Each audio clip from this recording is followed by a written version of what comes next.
No, not at all. And here's why. You have a cornerback who I think is the best cornerback right now, Richard Sherman. You have the best traffic control guy at the free safety position in hey, what's my guy name? Earl Thomas. Earl Thomas. You have the best enforcer at the strong safety position in Cam. Really, it's the big three. Mm-hmm. And the fourth corner on the other side, you can kind of shuffle him in because you can play certain coverages.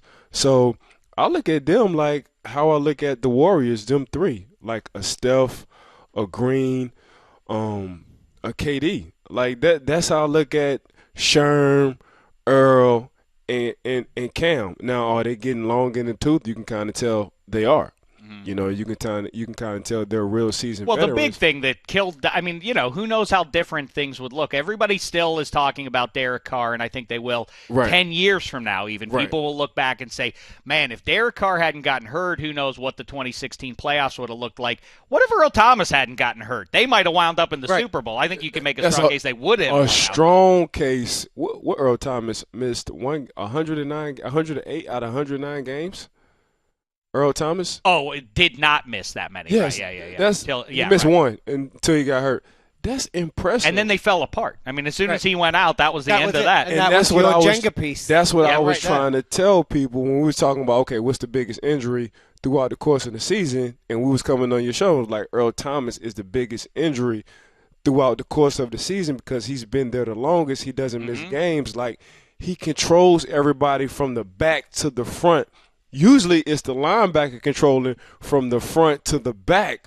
No, Earl is the linebacker. He just so happened to play safety. So now you got a guy with the same voice every year, week in, week out, making sure everybody gets lined up, seeing the personnel coming from the sideline because he has enough depth to see it. Okay, get the message from the defensive coordinator, relay the message to his guys, and everybody's lined up. They take that for granted. That's what people got to understand from a free safety position. Just like Ryan Clark was for us. Like, you can't take that free safety position for granted. Once you have a voice back there and know what to do, snap in and snap out, regardless on whether the receiver come in motion, whether a running back come out the backfield, make the call, make it consistent. Even if it's the wrong call, everybody is on the same page. Once you lose that voice, it's hard to hear another voice because that voice is not in a routine. It's not in the zone.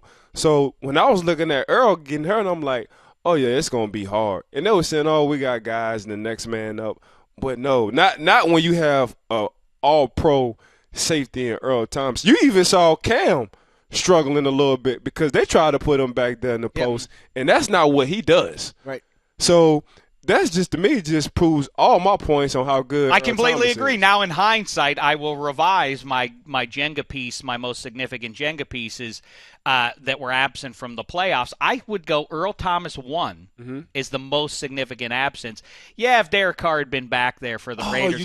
I just talked about that over there at now. Derek Carr. Yeah. Oh, my gosh. I was what-ifing. I was playing a what-if game. Well, The funny thing is, though, you always maintained that Gronk was the number one. I know I did. And what now I have happened? to drop him. I thought eventually that would burn him. Apparently I was wrong because it didn't burn them. Well, for the New England Patriots, and people still haven't caught on. It's the backs coming out the backfield. So we can what-if this. What if Blunt didn't fumble and they would have stuck to the same game plan? So now you got Jamil White. He changed the whole game plan. Like, Jamil changed the whole game James plan. White. Yeah, you're absolutely I'm sorry, right. James White. That's a great – that's a great what if. What if he hadn't fumbled there? Yeah, right. James White changed the whole game plan, not only for New England, but for Atlanta Falcons. Like, they were depending on Blunt carrying the load. Okay, we'll see James White every blue moon on certain down and distances. We'll see him. Nah, we got to see him every down. So now, is it Deion Jones, the linebacker? Now Deion got to go outside and he got to check James White. And you saw what happened time after time. So now you see little Mighty Mouse running in between tackles time after time. Okay, he's lined up in the backfield behind Tom Brady. There is no way they about to give him the ball. Gave the man the ball 3 times in the red zone. Threw for 1. It's very similar to what Shane Vereen did 2 Super Bowls ago. There you go. Super Bowl 49, There you catching go. all those passes. The real X factor there. 2 Super Bowls in a row. Guy catching the ball out of the backfield. It's a great point there. Bottom line, handsome. Your Dolphin. I mean, that's a silly statement. This is the time of year to make them. Or do you agree? Well, this is the with time Byron of year that Maxwell. people. No, this is the time of year that people are making those type of statements. Ike said just now at the top of the show, "What did you do for me recently?" Most recent I saw that Dolphin secondary was through tears, and it was Antonio Brown having 200 yards receiving in the first quarter. So I think that's kind of an outrageous statement. The irony is that actually in Tony Lippett they have a corner in his second year who was a receiver at Michigan State. Actually kind of like Richard Sherman, got these big long, he's tall, he's got these big long arms. Maybe, he's a development project. I don't think they intended him to play as much as he did last year, but he looked pretty good. They drafted Xavier Howard who wound up being pretty good in the limited games he played. The irony for me, and they got Rashad Jones who's great. Byron Maxwell